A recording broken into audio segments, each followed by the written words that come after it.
प्रेम से वृंदावन विहारी श्री भगवान वाच यथा दीपो निवातस्थो नैते सोपमा स्मृता योगिनो यत चित्तस्य युक्तो योगम आत्मनः।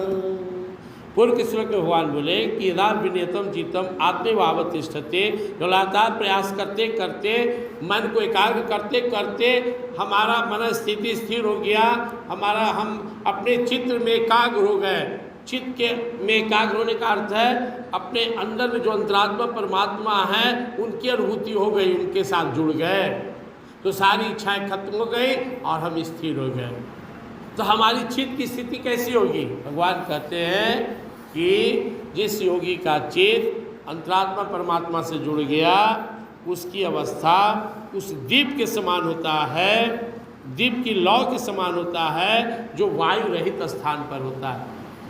आप अपने घर में एक दीप जला लीजिए जहाँ हवा ना हो, तो देखिएगा एकदम जो दीपक है उसका लौ सीधा जा रहा है। यथा दीपो निवातस्थो, जहाँ पे हवा न हो वहाँ पे दीप की जो अवस्था होती है निंगते सूक्ष्म अस्मृता, वो सीधा ऊपर, उसकी लौ सीधे ऊपर जा रहा है। योगिनो यत चित्तस्य युक्तो योगम आत्मना, लगातार जब आत्मा परमात्मा के साथ योगी अपने चित्त को जोड़ते लगाते रहता है तो एक दिन उसका चित्त भी वैसे ही दीपक की लौ की तरह एकदम मतलब प्रकाशित हो गया। हम लोग का भी अवस्था कैसा है? भाग भूख कर रहा, हिल रहा, आंख बंद किए हुए, ये ध्यान लगा, हट गया, फिर होने से मोह माया में आ गया। परमात्मा का ध्यान कर रहे थे, बाजार नजर आने लगा, हाँ सामने सब्जियों लेना है। पुतो हो बोली थी कि माता जी सत्संग से निकलेगा तो सब्जी ले आइएगा। लो अब ध्यान ही लगा रहे तो चल सब्जियों नजर आने लगा, फिर थोड़ा देर उधरे खींचा गए। आत्मा परमात्मा ने अब सोच रहे भंटा लेके बैगन ले, अपना कद्दुओ है, अब 2 मिनट बाद ध्यान है, वो हम सत्संग में हैं, अच्छा कुछ तो कह रहे थे भी लीजिए, तब तक उन्हें घूम आए। यहाँ आइडिया भी लगा लिए 15 रुपये का होगा कि 20 रुपये होगा कि कितना ले ना ले। तो चित्त अभी हम लोग का छिन्न भिन्न, मतलब क्या कहेंगे उसको, बेचैन रहता है, स्थिर नहीं रहता। लेकिन जब आप लगातार प्रयास करेंगे तो जहाँ पे अपने मन को लगा देंगे वहीं पे खड़ा रहेगा। ईश्वर में लगा देंगे तो ईश्वर में लगा रहेगा। इसलिए प्रैक्टिस करते रहना है, ऐसा नहीं है। योगिनो यत चित्तस्य युनितो योगम आत्मना, योगी का चित्त अपने अंतरात्मा परमात्मा में लगातार टिका रहता है। बाहर से आपके साथ है, बैठा हुआ है, अंदर में जुड़ा हुआ है, बाहर से खाना खा रहा है, अंदर परमात्मा से जुड़ा हुआ है। एकदम जैसे दीपक की बाती, दीपक का लौ बिल्कुल सीधा जा रहा है बिना हिले ढोले, वैसे ही चित्त की अवस्था जब हमारी हो जाए तो समझ लेना चाहिए हम योगी बन गए। तो हिलता क्यों है? दीपक का लौ क्यों हिलता है? हवा गया होने से आया, तेज आया तो बुझाइयो दिया, कस के मोह माया आ गया, किसी को दुख दर्द आ गया तो छोड़ के भागियो, चलाओ चल छोड़ सत्संग भजन बढ़िया। लेकिन जो स्ट्रॉन्ग साधक होता है वो भागता नहीं, उसका दीप बुझता भी नहीं, क्योंकि उसकी रक्षा भगवान करते। तो दीप की कैसे हिलता है? विषय से। आंख बंद है, किसी का ध्यान आ गया, कोई बात आ गया, राग आ गया, द्वेष आ गया, नज़र कहीं चला गया, कान में किसी की आवाज़ आ गई, ये विषय और विषय भोग, इंद्रियों की जो है चंचलता, मन का उस तरफ जाना, और चित्त में जो हजारों विचार जन्म जन्मांतर के संचित है। आंख बंद किए, बचपन का याद आ रहा है, कभी वही याद आ रहा है, कभी उधर आ रहा है। अब ध्यान करके देखिएगा तब ना, बाप रे, लगता है कितना शांत हम बैठे हैं, अंदर में कितने ज़्यादा उठा पटक चल रहा है विचार का, लेकिन लगे रहे तो एक निश्चित स्थिर हो जाएगा। अभी यहाँ पे कैसे लग रहा है कि एकदम साफ सुथरा जगह है, झाड़ू मारिए कुछ धूल उड़ सकता है। तो आदमी कहेगा झाड़ू मत मारो धूल उड़ रहा है, अरे भाई थोड़ा देर बाद धूल नहीं उड़ेगा, धूल है इसलिए उड़ रहा है। इसलिए जब शुरू में साधना में साधक बैठता है तो उसके मन में रंग बिरंग का विचार उठता है। वो आदमी घबरा जाते कि तो आओ आलतू, मेरा मन तो अब खराब हो रहा है, पहले उसे खराब विचार आने लगा। नहीं भाई, वो जा रहा है, पहले से आपके मन में था, जन्म जन्मांतर से संचित था, निकलने दीजिए। और धीरे धीरे जब यह साफ हो जाएगा तब आपका मन परमात्मा के चरण में लीन हो जाएगा, अंतरात्मा परमात्मा में जुड़ जाएगा। तो चित्त का मतलब समझ लीजिए। जैसे आप टीवी देखते हैं, आप सिनेमा देखने जाते हैं, तो पहले आप देखते थे वहाँ पे एक बहुत बड़ा पर्दा होता था। तो हम लोग छोटा में गए तो लगा कि अरे इसमें आदमी घुसा हुआ है। जब इंटरवल हुआ गए तो देखे कुछ नहीं है।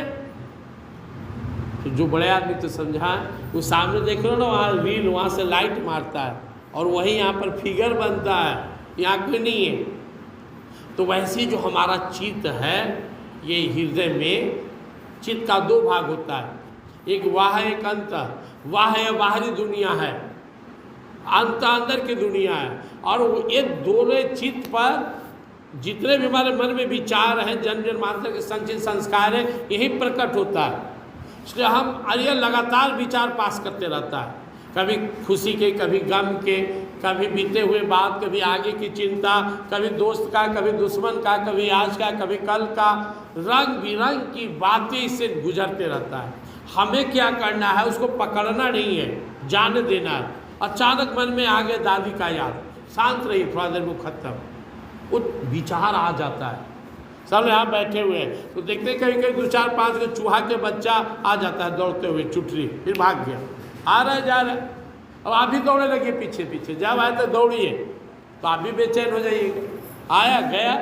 वैसे ही आपके अंदर में हजारों विचारों का प्रवाह चल रहा है, वो विचार आते जाते रहते हैं, आपको उनको पकड़ना नहीं है। कभी किसी का प्रेम की बात जो आपको मदद किया आता है, कभी कोई आपको ठेस पहुंचाया, कभी किसी जीवित व्यक्ति का, कभी मृत व्यक्ति का, बचपन का, ये हजारों हजार विचार जहाँ पे आके प्रकट होता है उसे चित्त कहते हैं। वहीं हमारी चेतना का अनुभव होता है। इसलिए आंख बंद करके उधर बैठ जाना चाहिए और विचार देखते रहना चाहिए। अभी मंदिर में है, हाँ नज़र आ रहा है घड़ी लेट हो रहा है, अब घर जाना है, अब थोड़ा देर में नजर आया शाम ही है, अच्छे कल जो है, कल बुधवार है, कल को यहाँ जाना है। ये दुनिया भर के विचार आ जा रहे हैं, उसे देखते रहिए, तो आप एक क्षमता हो जाएगा, आप इन विचारों से प्रभावित नहीं होंगे। ये विचार ही हमारे चित्त को हिलाता डोलाता है। तो भगवान ने कहा दीपक का लौ अगर बाहर हवा में तो बुझ जाएगा, वो भी हिलने डोलने लगेगा, लेकिन जब उसी दीपक को वहाँ रख दे जहाँ हवा नहीं है तो वो दीपक का लौ हिलेगा नहीं, डोलेगा नहीं। वैसे ही तुम अपने अंदर को खाली करो, अंदर के विचारों से मत प्रभावित हो। जो जाने तो जैसा विचार आए तुम दृष्टा बनकर देखो, तो तुम्हारे अंदर का ज्ञान प्रकट होने लगेगा, तुम्हारे अंदर की एकाग्रता बढ़ने लगेगी और तुम एक बार परमात्मा में जुड़ना चाहोगे तो जुड़ जाओगे। अब जब तक नहीं चाहोगे मन हटेगा नहीं। यह सामर्थ्य योगी में आ जाता है। प्रेम से बड़ी वृंदावन बिहारी। तो आज हम सब ने सुना कि अगर हमें योग साधन में, ध्यान में परिपूर्ण बनना है, जानकार बनना है, परमात्मा को अनुभव करना है, तो जीवन को नियम और संयम से चलाना पड़ेगा। सब चीज़ नहीं खाना है, बहुत ज़्यादा नहीं खाना है, भूखे नहीं रहना है, ज़्यादा नहीं सोना है, बिल्कुल भी जागते नहीं रहना है या बिल्कुल बिना सोए नहीं रहना है। समय से सोना, समय से जागना, समय से आहार, समय से विहार, हर काम मन लाकर करना है और लगातार अभ्यास करते रहना है अपने अंतरात्मा परमात्मा से जुड़े रहने का। अपने चित्त को शुद्ध करते रहना है। जो मोह माया दुर्गुण दुर्विचार दुसंस्कार हटाते रहिए। जानबूझकर उन बातों को मत सहज कर रखिए, उसे हटाइए। कोई अपमान कर दिया रोज याद करके टेंशन झेलना है। जो बात हमें बेचैन करता है उसे याद नहीं करना है। जो बात मोह बढ़ाता हो उसकी ओर नहीं जाना है। जो मन में संकीर्ण विचार लाए, मन खराब करे, ऐसे बातों को ध्यान नहीं देना है। घर में से फोटो भी नहीं रखना है जो हमें दुख दे। कोई बहुत प्रिय गुजर गया, रोज फोटो देखते हैं, रोज रोते हैं, अरे वह लौट आएगा, बंद करके हटाइए इसको। चल गए उन लोग को प्रणाम कीजिए। कहीं अलग दिखते, गांव में हम लोग के यहाँ देखते थे सीला पट है।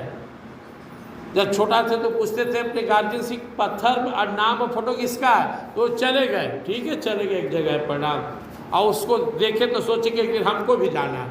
अभी नहीं, घर में टांग लिए और वो देख देख के रो रहे हैं, बेटा हो बेटा, या पति हो पति, पत्नी जी, या पुराने बात की चर्चा करते रहे, सुख दुख नहीं। जितना अनावश्यक बातें उसको भूल जाइए, भगवान की कृपा है। अब हम लोग को पिछले जन्म याद आ जाता, 10-20 जन्म तो पागल हो जाती है। हाँ, वहाँ हमारे इतना धन गाड़ा था, वहाँ हमको मारा था, हमको ये किया था, हमारे वहाँ बेटा है, पागल हो जाएंगे। जो आदमी ज़्यादा बातें ढोता है वो परेशान रहता है, मगर नहीं है। भगत रह मनवा आनंदी आनंद है। वर्तमान में रहो निरंतर, भूत भविष्य को छोड़ो, यही साधना है आराधना। अपनी दृष्टि मोड़ो तो अपने चित्त की लौ को एकदम दीपक की तरह स्थिर परमात्मा में रखिए।